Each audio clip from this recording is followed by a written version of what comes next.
The state's first key confession didn't come from Zach Adams. It came from a man with severe cognitive delays who later said on the stand that it just wasn't true. Dylan Adams, Zach's brother, was questioned for hours, being slowly worn down until he eventually agreed to a statement that a retired law enforcement officer, Dennis Benjamin, had literally written for him. Dylan had been forced to live with Dennis Benjamin for weeks as part of his release conditions for a separate, unrelated case.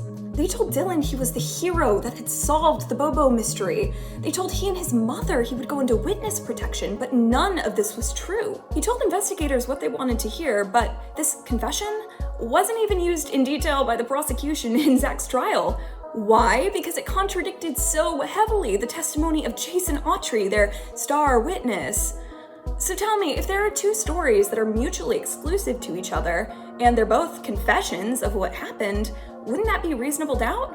So tell me why that wasn't presented in detail to the jury. They couldn't even use the facts of this confession because it conflicted in their case against Zach.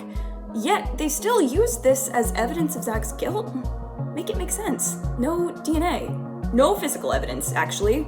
Just a confession that fell apart so completely that the prosecution couldn't even use its full contents at trial. Be sure to check out episode 7 of the Trial and Error podcast for the whole context about this so-called confession. Once you see it, you won't be able to unsee it.